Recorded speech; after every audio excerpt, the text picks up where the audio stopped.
Je suis vraiment très heureux de vous accueillir ici à Niort. Nous avons une belle et grande journée d'échange et de partage. Voilà pourquoi on va vraiment essayer de ne pas commencer en retard.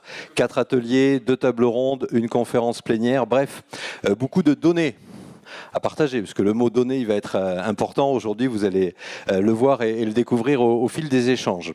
Bien sûr, vu le sujet, vu vos métiers, je ne suis pas totalement fou, je ne vais pas vous demander de l'éteindre. Ça n'aurait pas de sens aujourd'hui, mais s'il vous plaît, pour votre confort et celui des personnes qui vont intervenir tout au long de la journée, au moins vibreur, voire silencieux, ça ne vous coupe pas du monde, mais ça permet à tout le monde de suivre les débats avec sérénité et confort. Merci pour cela. Donc, avant d'accueillir notre conférencier Jean-Hervé Lorenzi, quelques mots de bienvenue. Et c'est d'abord pour représenter la région Poitou-Charentes où nous sommes ici, Pascal Duforestel qui prend la parole. Bonjour, merci beaucoup. Donc les applaudissements vont bien sûr au notre animateur. Je me permets d'excuser Jean-François Macaire, président de la région Poitou-Charentes, qui m'a demandé de le représenter aujourd'hui. Je le fais d'autant plus avec plaisir que j'avais prévu de venir à titre particulier à la manifestation. Et je vais dire en 2 mots pourquoi. J'ai trouvé ça très original et intéressant de connecter des écosystèmes qui se côtoient, qui se connaissent, mais qui ne travaillent pas tout le temps en transversalité. Et en l'occurrence, dans les écosystèmes niortais qu'on connaît bien, étant par ailleurs partie prenante sur ce territoire, il y a un qui est ancré depuis un siècle sur ce territoire, qui est l'économie sociale et solidaire, avec l'élément emblématique que sont les mutuelles niortaises, mais qui trouve racine dans ce territoire, au plus profondément dans ce territoire, puisque c'est même des racines agricoles. Hein. Ce sont les coopératives agricoles qui ont généré par la suite ce monde mutualiste. Ce n'est pas quelque chose qui est venu parachuter de l'au-delà ici sur le Niortais, mais qui trouve vraiment et qui puise ses racines dans cette culture de la coopération et des coopératives. Donc voilà, c'est un écosystème très puissant et très important et essentiel à la vie de ce territoire et que tout le monde essaie de préserver et d'aider à générer de nouvelles innovations. Parce que ce qui est très intéressant dans l'histoire, mais je ne vais pas faire un cours d'histoire sur l'économie sociale et solidaire à Niort, c'est simplement que dans les périodes de crise, ça génère tout le temps des nouvelles fulgurances, de nouvelles créations. Ça a été le cas il y a quelques années avec Darva, ça a été le cas avec Intermutuelle Assistance, qui participe aussi beaucoup à l'éclosion du numérique et à la mise en place de différentes applications. Et donc, on espère, puisque nous sommes encore dans une crise, que ça va générer d'autres excroissances et d'autres innovations dans les temps qui viennent. D'autant plus si ça croise un autre écosystème important sur le territoire, qui est le monde numérique, puisqu'il y a quelques années... J'ai modestement contribué quand j'étais élu à l'Aglo. On a mis en exergue le fait qu'il y ait sur ce territoire beaucoup d'entreprises numériques, SS2I à l'époque, ESN maintenant pour prendre le vocable plus actuel, et qui sont très conséquentes. Hein, on les a repérées et tout ça a généré Niort Numérique, ce qui est une très belle initiative en corrélation avec le SPN notamment, tout ce beau monde étant présent dans la journée, vous les retrouverez. Et certes, les 2 mondes se côtoient, hein, l'économie sociale et l'économie numérique, mais souvent dans un rapport de sous-traitance. Voilà, il y a beaucoup de ces SS2I, de ces entreprises qui travaillent pour les mutuelles. Mais ce qui est souhaitable, et c'est tout l'intérêt de la manifestation aujourd'hui, c'est de les mettre en co-innovation, comme vous avez mis dans la dernière phase de la journée, et de faire en sorte que, au-delà de ces rapports marchands existants dans la sous-traitance ou dans l'acte de faire bosser un tel, il y ait de la co-innovation réellement et qu'il y ait une émulation qui se crée entre ces 2 secteurs, que l'économie sociale et ces grands acteurs contribuent au développement de nouvelles applications, de nouvelles innovations en matière de numérique, et que les acteurs présents sur le territoire qui sont talentueux participent de cette effervescence, de cette innovation. C'est en tout cas tout le souhait qu'on peut avoir pour les années qui viennent. Et je félicite les initiateurs de cette manifestation d'y contribuer activement dans cette belle journée ensoleillée à Niort. Merci beaucoup Pascal Duforestel pour la région Poitou-Charentes. Plus que partie prenante dans cette journée, évidemment, l'Université de La Rochelle. Je vous demande d'excuser Gérard Blanchard, son président, qui ne peut pas être avec nous, mais Mathias Tranchant, vice-président de l'Université de La Rochelle, est là pour le représenter. Merci, Monsieur Tranchant, de prendre le micro au passage que vous tend Pascal Duforestel. Mathias Tranchant pour l'Université de La Rochelle. Il n'y a aucun problème. Bien, mesdames et messieurs les organisateurs, les partenaires et les participants, l'Université de La Rochelle, que je représente aujourd'hui et que je représente Gérard Blanchard, vous l'aurez compris, est très heureuse de la tenue de cette journée, organisée par Valconum et ses partenaires, sur le thème de la connexion de la recherche aux enjeux numériques de l'assurance. Alors je sais que le temps vous est compté et que le programme de votre journée va être intense. Aussi, je prendrai que quelques minutes pour mettre en perspective cette manifestation dans le cadre de la politique de notre université, tournée de façon déterminée vers les problématiques du monde socio-économique et des entreprises. Forte d'une recherche reconnue sur des thématiques qui ont été clairement identifiées il y a de ça une dizaine d'années, le numérique, qui nous intéresse aujourd'hui, le bâtiment durable et l'environnement, l'Université de La Rochelle a fait le choix de dépasser le périmètre classique et académique des activités universitaires pour se tourner résolument vers son territoire et les partenaires avec lesquels elle peut innover et entreprendre des projets de développement. Ce qui fait notamment l'originalité des recherches conduites au sein des laboratoires de l'Université de La Rochelle, c'est qu'elles font appel à l'ensemble de ces compétences scientifiques selon une approche résolument pluridisciplinaire qui fait écho également à la journée et aux sujets qui vont vous occuper aujourd'hui. Et cela est particulièrement vrai dans les domaines de l'environnement et justement du numérique. J'ajoute qu'au-delà de sa jeunesse, c'est une université qui a été créée il y a un peu plus d'une vingtaine d'années. C'est ce qui fait qu'elle incarne aujourd'hui une nouvelle génération, un nouveau modèle d'université. Les relations université-entreprise sont devenues pour nous un enjeu majeur de notre activité, mais également de notre identité. Et ces relations peuvent prendre plusieurs formes, des formes habituelles d'expertise, de recherche, d'innovation, de transfert scientifique, mais également, et je pense qu'il faut l'ajouter, des questions liées à la formation continue et également par apprentissage.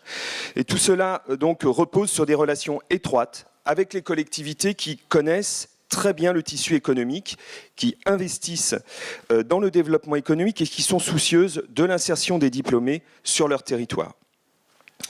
Cette politique générale, globale, elle trouve son expression concrète dans un certain nombre d'actions et de dispositions qui touchent tous les aspects des activités de l'établissement. Alors, je n'en retiendrai que deux, si vous le voulez bien, parce que la liste serait trop longue ici. Je voudrais simplement rappeler qu'il existe à l'université une fondation, la Fondation Université La Rochelle, qui a été créée en 2009 et qui est un acteur majeur des relations université-entreprise, notamment au travers de son club des fondateurs, qui a créé un nouveau réseau de proximité d'entreprises très sensibilisées aux enjeux universitaires. Et puis l'ULR, et c'est un poids fondamental qui nous relie aujourd'hui, est à l'initiative depuis quelques années de la création de plateformes technologiques et d'innovation et d'expertise dans les grands secteurs pour lesquels elle est reconnue et pour lesquels elle est performante. Alors je pense en particulier à la plateforme Tipeee dans le domaine du bâtiment durable, très bien implantée sur le territoire rochelais, mais également évidemment à Valconum dans le domaine du numérique. Et puis il y a aussi d'autres projets de la même nature qui sont en cours de construction sur le troisième domaine que j'évoquais tout à l'heure, qui est celui de l'environnement. Là aussi, c'est d'une certaine manière une marque de fabrique que nous cherchons à mettre en avant, qui consiste à développer, à créer ces plateformes qui nous permettent de créer un lien étroit, un lien fonctionnel entre l'université et ses activités et les attentes du monde socio-économique.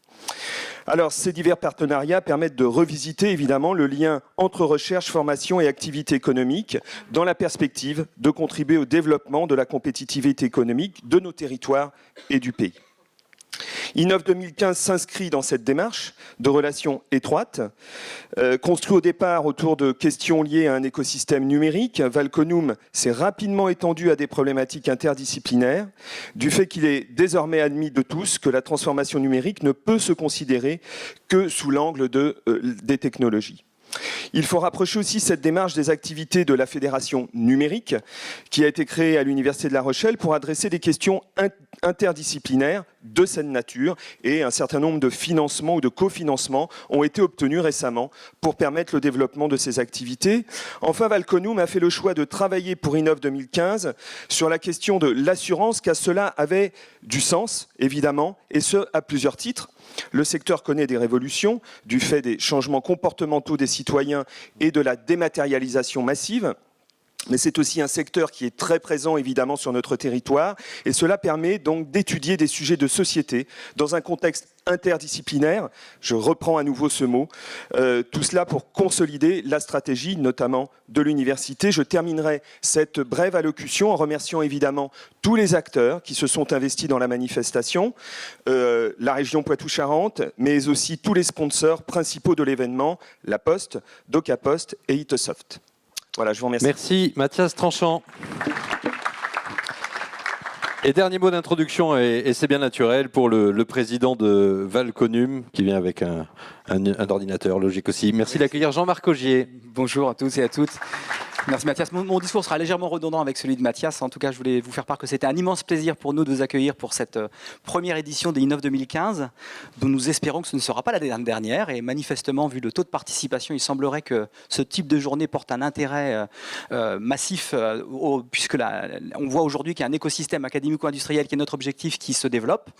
Alors, donc effectivement, cette journée est portée par l'association Valconum, mais elle se situe au cœur de la stratégie de cet écosystème académico-industriel qu'on essaie de construire et dont le but est de créer des synergies entre des mondes qui sont initialement relativement cloisonnés. Donc en se positionnant à l'interface de l'industrie du numérique, des institutions publiques et privées, des laboratoires de recherche spécialisés dans la valorisation des contenus, Valconum essaie de catalyser les innovations numériques. Bon, comme vous aurez pu le constater, en fait, cette journée vise en particulier la connexion de la recherche aux enjeux du numérique, de l'assurance, qui est un secteur particulièrement exposé, mais cependant attentif à la transformation numérique de la société, avec tous les éléments que Mathias vient d'évoquer, l'économie participative qui se développe, la dématérialisation massive des informations, l'Internet des objets, la mobilité numérique, la réputation numérique, la cybercriminalité, et on pourrait en dire beaucoup.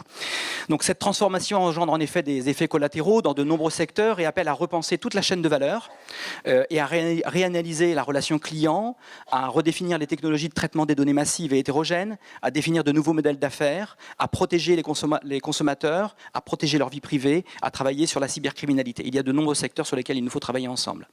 Donc il est essentiel pour nous que la France, et c'est un peu l'objectif de Valconum, se structure et progresse sur ces questions, car à l'exception de quelques réussites nationales visibles au plan international, dans ce secteur de l'économie numérique, la France accuse un retard considérable, qu'il faut avouer, puisque la majeure partie des opérateurs sur ce secteur sont des opérateurs nord-américains, vous le savez tous bien mieux que moi. Donc nous souhaitons donc qu'Innov 2015 soit le berceau d'échanges interactifs et prospectifs liés à la co-innovation, ce qui était évoqué tout à l'heure en introduction, à propos de ce monde en pleine révolution, et que cette journée puisse être le socle de projets collaboratifs. C'est vraiment l'objectif, c'est qu'on puisse sortir avec des feuilles de route et des projets collaboratifs entre des entreprises et des laboratoires de recherche, en cohérence avec une stratégie de filière visant à améliorer la compétitivité des organisations qui participent à cette manifestation. Donc Innov 2015 est donc construit pour nourrir votre stratégie de développement à tous, les entreprises, les laboratoires de recherche, les institutions. Le président de la République a parlé de compétitivité de l'administration, donc on est dans cette sphère-là également. Donc prenons appui sur une conférence plénière de M. Jean-Hervé Lorenzi, dont nous sommes très honorés de la présence. On le remercie d'être venu nous rendre visite. Apparemment, il a dit que c'était assez drôle, donc on attend on le remercie beaucoup de sa présence pour ça. Innov 2015 se poursuivra ensuite avec des tables rondes, des ateliers permettant de conduire des réflexions stratégiques, posant les bases du développement de projets innovants. Vous aurez un espace showroom en bas, donc dans lequel vous aurez à la fois des labos de recherche qui vont vous faire des démonstrations sur des prototypes de recherche en cours de développement qui seront peut-être sur le marché dans quelques années, et également des entreprises à haute technologie qui se sont portées intéressées pour participer à cet événement. Donc nous remercions évidemment chaleureusement, nous vous remercions de votre participation active à Innov 2015 et espérons que cette journée vous sera profitable sur le plan de la stratégie de votre organisation et que les rencontres que vous pourrez y faire vous permettront d'élaborer des projets de rupture sur un plan technologique et économique. Je voudrais profiter de cette petite tribune juste avant de terminer pour remercier effectivement, comme Mathias vient de le faire, tous les acteurs qui ont investi dans le soutien de l'organisation de cette manifestation avec effectivement les collectivités, la région Poitou-Charentes, la communauté de La Rochelle, le conseil départemental de Charente-Maritime qui soutiennent Valconium depuis plusieurs années, mais évidemment l'université de La Rochelle, l'association Valconium et les sponsors principaux, donc la Poste avec sa filiale DocaPost et la société ITsoft qui ont lourdement investi dans l'organisation. Un merci particulier également à la délégation générale et aux administrateurs qui sont de la Projette, qui ont aussi participé à toute la programmation de cette journée depuis plusieurs mois. Donc merci à l'ensemble des personnes de ces structures pour la préparation de la programmation de cette journée, ainsi que toutes celles qui ont accepté de donner de leur temps précieux pour venir animer et participer aux tables rondes de ces ateliers, de cette journée. Un immense merci particulier à notre chef d'orchestre, Joseph Chazalon. Je ne sais pas s'il est dans la salle. Il n'est pas là. Bon, c'est pas grave. On aura l'occasion de remercier un peu plus tard pour son investissement sans faille dans l'organisation de cet événement, ainsi qu'à Camille, que vous avez sans doute dû croiser, Camille Moinard également, qui l'a accompagné dans cette aventure. Merci à toute l'équipe des jeunes du L3I, parce qu'effectivement, ce genre de manifestation, c'est monté par un labo, et c'est pas habituel d'avoir un laboratoire qui monte ce genre de manifestation. Donc, il a fallu se mobiliser d'une manière un peu particulière, et l'équipe des chercheurs du L3I s'est mobilisé pour contribuer au succès de cet événement. Et donc cette équipe a travaillé d'arrache-pied sur tous les aspects logistiques, organisationnels de l'événement depuis plusieurs mois. Donc alors, voilà, j'en ai terminé. Nous vous invitons à profiter d'Innov 2015 en espérant que vous pourrez co-innover entre vous et que ça contribuera au développement de votre compétitivité. Merci à tous et bonne journée. Merci à Jean-Marc Augier.